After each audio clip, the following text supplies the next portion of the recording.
যুগে যুগে যত নবী আসছে, নবীদের এক নাম্বার কাজ, নবীগণ বান্দাদেরকে রব চিনাইছে, আল্লাহ চিনাইছে, তাওহীদ একাত্মবাদ। জমিনের মানুষ যখন মাখলুকের পূজা শুরু করছে অথবা বহুত্ববাদের গোলামি শুরু করেছে, তখন জমিনে আল্লাহ তাআলা নবী পাঠাইছে, নবী দিয়ে আল্লাহ তাআলা আল্লাহ চিনাইছে, একাত্মবাদ শিখাইছে। একেবারে বাবা আদম থেকে শুরু করে আমাদের নবী পর্যন্ত সকল নবীদের এক নাম্বার কাজ আল্লাহর সাথে মারিফত করানো, বান্দাকে আল্লাহর সাথে পরিচয় করায় দেওয়া এবং বান্দাদের মুখে এটা উচ্চারণ করানো, লা ইলাহা ইল্লাল্লাহ, এটা বাইর করা। কারণ একবার তাওহীদের কালিমা যদি কেউ পড়ে, লা ইলাহা ইল্লাল্লাহ, এই কথাটা যদি একবার জবানে কেউ উচ্চারণ করে, সাথে সাথে সে জান্নাতের মালিক হয়ে যায়।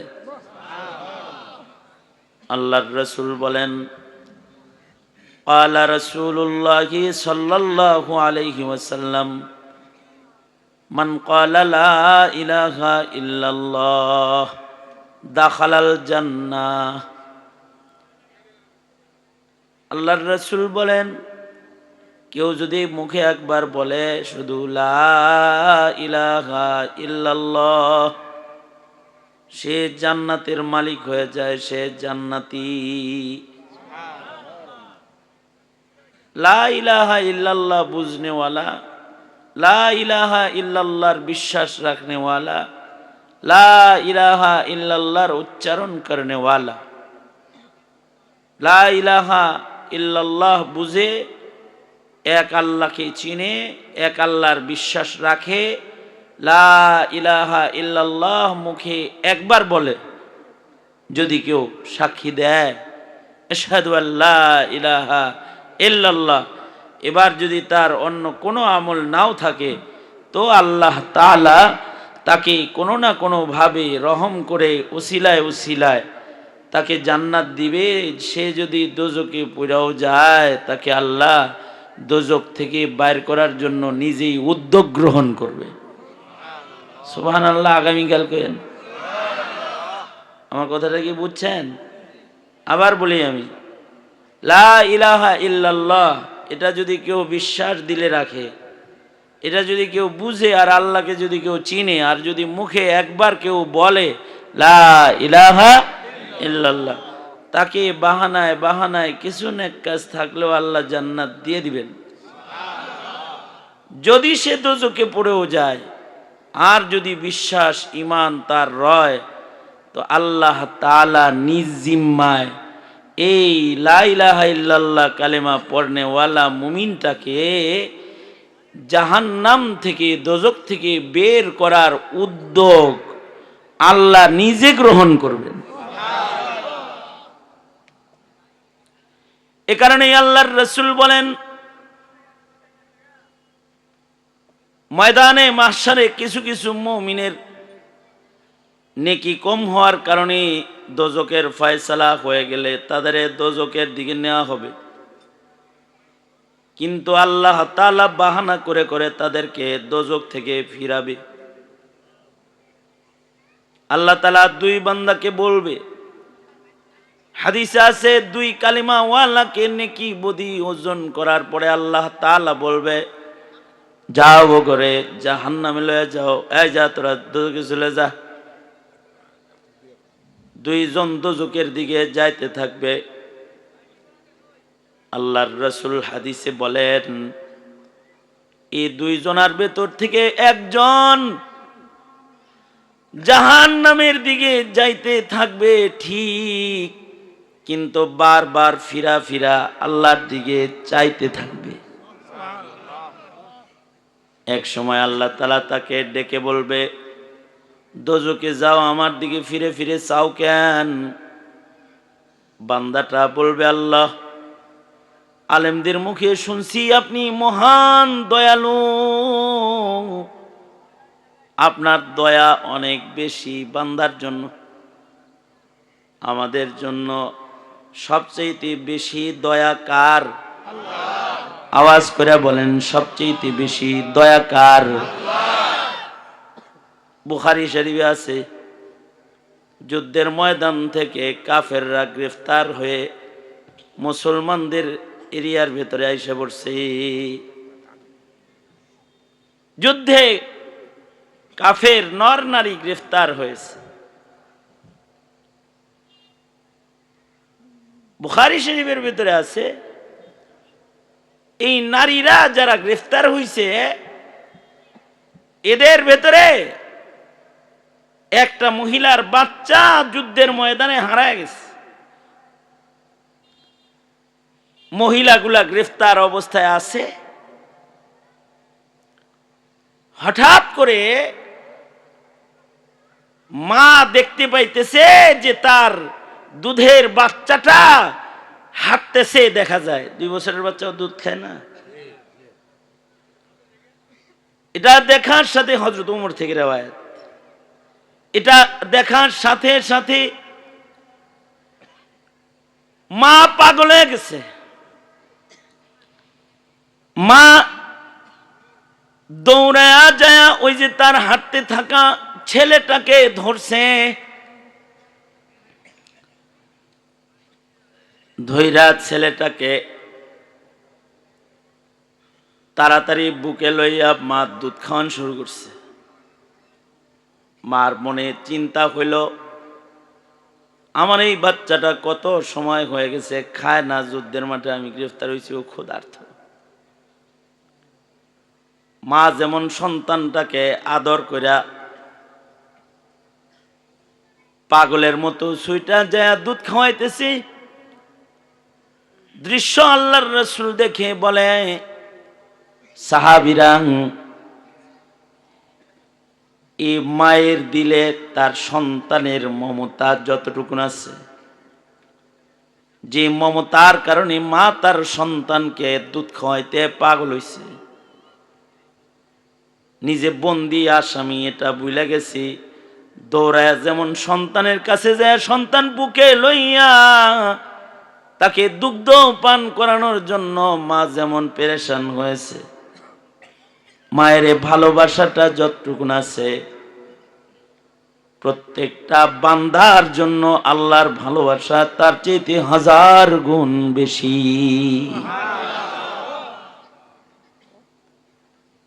আল্লাহ তাআলা তো বান্দারে অনেক মহব্বত করে, ভালোবাসে।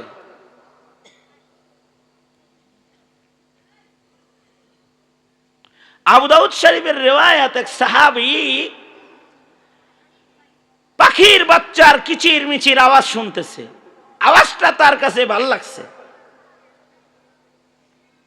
পাখির বাসার কাছে গেছে, যে দেখে কতগুলো পাখির বাচ্চা বাসার ভিতরে আছে, এগুলো নিজের চাদরের ভিতরে লইছে, কিচমিচ আওয়াজ করতেছে, এটা শূন্য মজা হইতেছে।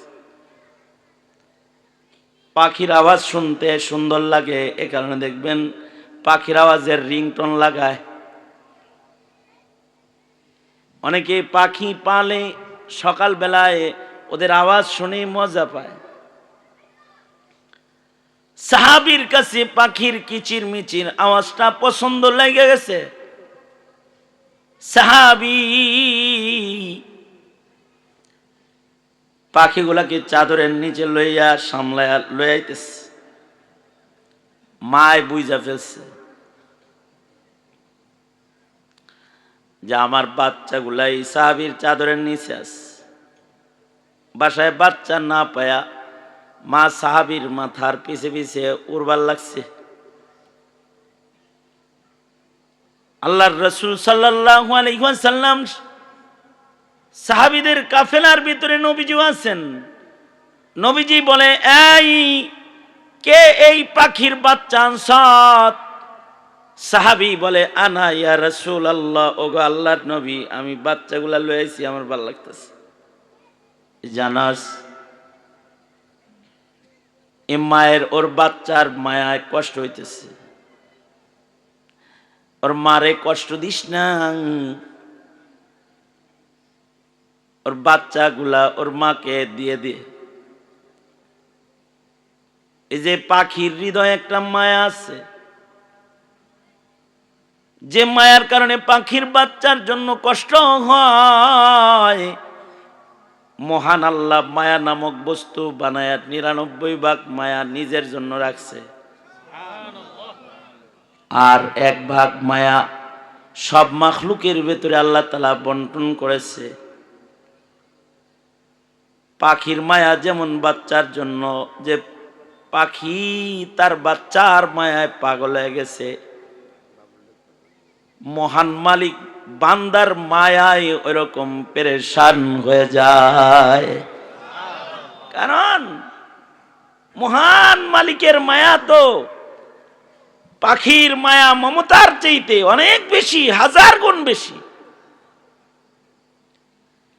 এ কারণে মালিকের মায়া যেহেতু বেশি, মালিক বলবেন, এই বান্দা, দোজকে যাইতে কইছি, দোজকে যাও, ফিরা ফিরা কেন চাও? বান্দাটা বলবে, আল্লাহ আপনার অনেক মায়া, এটা শুনছি, যাই দোজকে যাই, কিন্তু আপনার মায়া পাওয়ার আশায় বারবার আপনার দিকে ফিরে ফিরে তাকাই। হাদিসে আছে, আল্লাহর রাসূল বলেন, আল্লাহর রহমতের দুয়ারে তখন জোশ পয়দা হবে, আল্লাহ বলবে, আমার মায়া দয়ার খবরও তোর আছে, আমার মায়ার প্রতি, রহমতের প্রতি তোর আস্থা আছে, বিশ্বাস আছে, তোকে আমি দোজকে জ্বালাইতে পারি না রে বান্দা। আমার মায়া, আমার রহম, দয়ার প্রতি আস্থা থাকার কারণে যা, আজকে বিচারের দিনে আমি তোরে মাফ করে দিলাম, দোজকে তোকে ফেললাম না, যা তোকে জান্নাত দিয়ে দিলাম।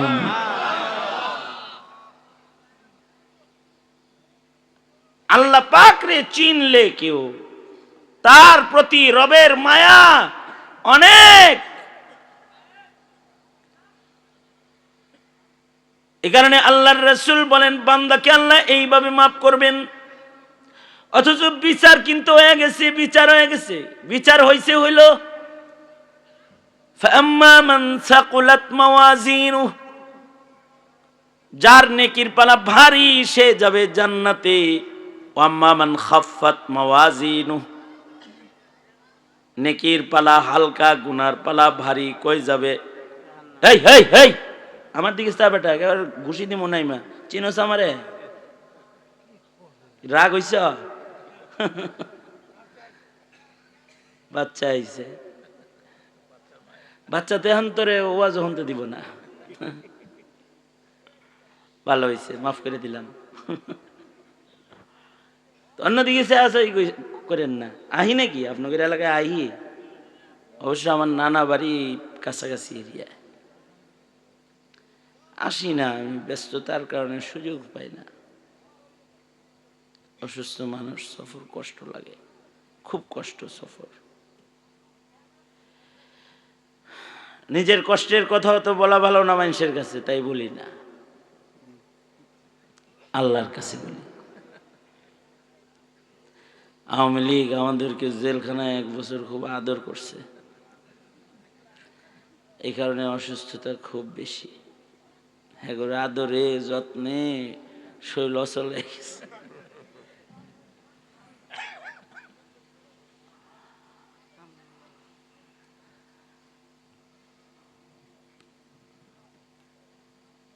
আলেমদের সাথে খারাপ আচরণ করছে, জাতীয় লোকে খারাপ আচরণ করছে। এই জমিনের মানুষ এখনো আলেম ভক্ত। ওয়াজ মাহফিল দেখে বুঝো না আলেম ভক্ত যে যারা আওয়ামী লীগ করো, তোরা খালি ভোটের সময় মনে করো সব নৌকা, সব ধানের শীষ। হ্যাঁ বেটা, দেশ চালাইতে হয় তাও তাই কাউরে সরকার বানায়, কিন্তু যে সরকার ধর্মের মূল্যায়ন করে না, ধার্মিকের মূল্যায়ন করে না, ওগরে ঝাঁটার বাড়ি দেয়, ঝাঁটার বাড়ি দেয় ওগরে। দিছে না আওয়ামী লীগের ঝাঁটার বাড়ি? এত ক্ষমতা শেখ হাসিনার, ফের বেলায় বাইরে দিয়ে হাঁটার জায়গা পাইছে না। উইরা জানলো কোন রকম পালাইছে।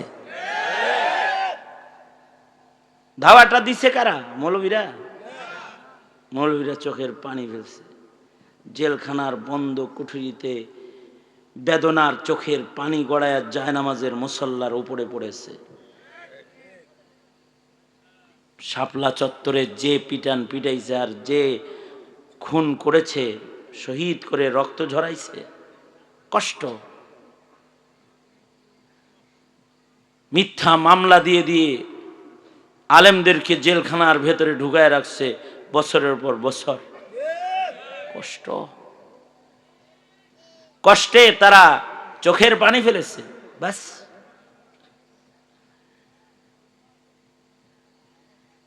তাদের দোয়া আল্লাহ তাআলা কবুল করছে। স্বাধীনতার পর থেকে দাড়ি টুপিওয়ালা করে হমানে রাজাকার বলল, তাতে কোনো সরকারের পতন হইল না রাজাকার বইলা। কিন্তু রাজাকার বইরা কতজন রে মারল, যুদ্ধ অপরাধী ট্রাইব্যুনাল গঠন করে মানুষরে ফাঁসি দিল, তাতেও ক্ষমতা যায় নাই। কিন্তু মজলুমের চোখের পানি পড়ছে। চোখের পানি এত তাসির, ছাত্র করে যখন রাজাকার কইছে কোটা নিয়া খোটা মারছে, তখন সবাই মিলা লাঠি মারছে।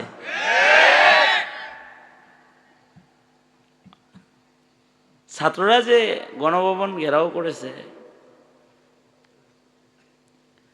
কতটা রাগ লয়ে যে এই ছাত্ররা গেছিল স্কুল কলেজের ফলাফলগুলা, এতটা রাগ নিয়ে তারা গণভবন ঘেরাও করেছে।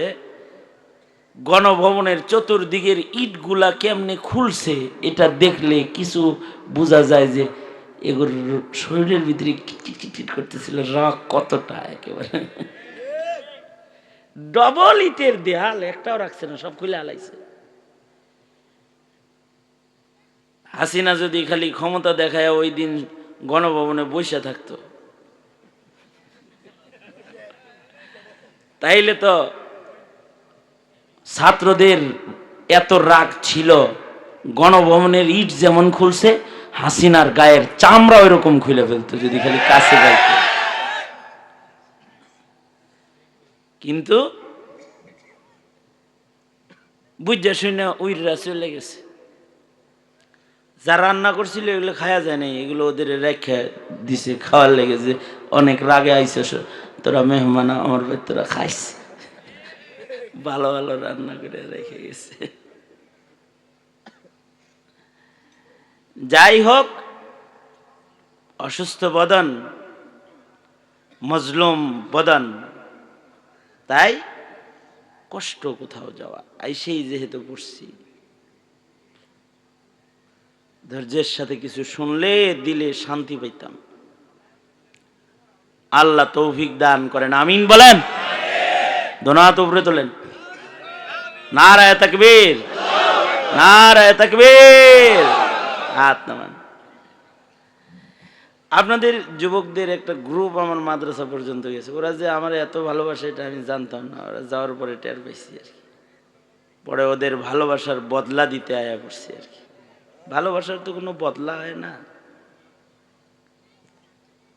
মহাব্বতের স্বীকৃতি প্রদান করা। আল্লাহ তাআলা বান্দার মহাব্বতের স্বীকৃতি প্রদান করবেন। বান্দাটা যখন বলবে আল্লাহ, আলেমদের মুখে শুনছি তোমার দয়া মহান,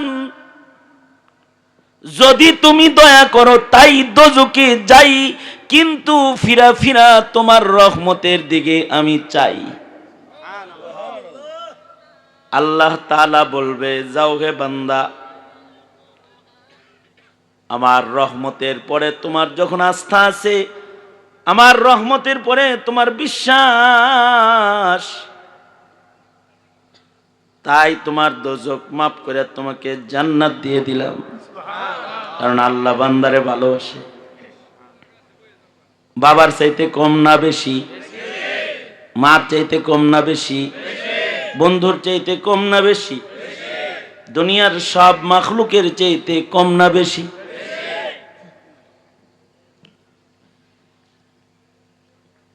কিন্তু আর একজন যেটা দোজকে যাইতেছে, এটা খালি যাইতেই থাকবে, যাইতেই থাকবে, দোজকের গেট পর্যন্ত চলে যাবে। আল্লাহ তাআলা তখন ওই বান্দাটাকে ডাক দিবে, এই কালিমাওয়ালা, এই আমার বান্দা, আমার দিকে ঘোর, আমার দিকে তাকা। তোর পাশের লোক আমার দিকে ফিরা ফিরা চায়, তুই চাস না কেন? তুই দেখি খালি দোজকের দিকে যাস আর যাস। বান্দা তখন বলবে, আয় আল্লাহ, দুনিয়ায় নামাজ পড়তে আদেশ করেছো, নামাজ পড়ি নাই। রোজা রাখতে আদেশ করেছো, রোজা রাখি নাই।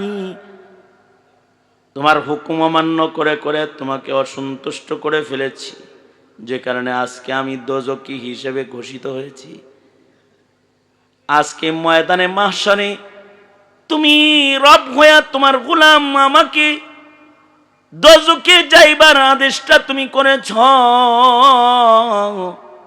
আজকের এই আদেশটা কমাস কম মাইন না, আমি যে তোমার বান্দা এটা একটু প্রমাণ করবার চাই।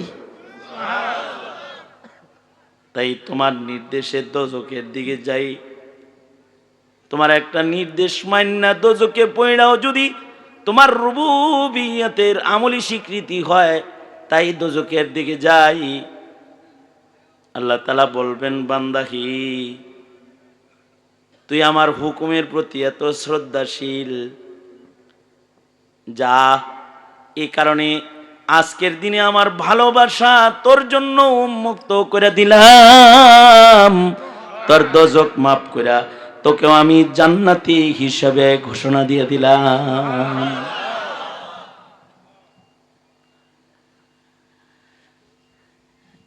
ওই রকম কাহিনী আজকেও এখানে ঘটতেছে, যেটা আমরা শুনতেছি না, কিন্তু হাদিস বলেছে, আল্লাহর রাসূল খবর দিছে আমাদেরকে।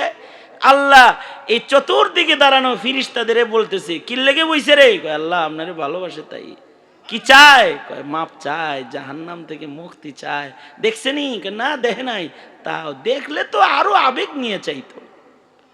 আর কি চায়? আপনাকে চায়, আপনার জান্নাত চায়। আমাকে দেখেছে, আমার জান্নাত দেখেছে? না, দেখে নাই। দেখলে আরো আবেগ নিয়ে আপনারে চাইতো, আপনার জান্নাত চাইতো। ফেরেশতাদের আল্লাহ বলে, আমার এই বান্দাগুলা আমার দোজখ দেখলো না, আমার জান্নাত দেখলো না, কিন্তু আমারে ভয় পায়, আমাকে দেখলো না, আমাকে পাইতে চায়। তোরা সাক্ষী থাক, যারা যারা বসছে ওদের জীবনের গুনাহ মাফ করে দোজখের লিস্ট থেকে ওদের নাম কেটে আমার রহমত, আমার ভালোবাসা ওদের জন্য প্রকাশ করলাম। এগুলোর সবগুলোরে আমি জান্নাত দিয়ে দিলাম।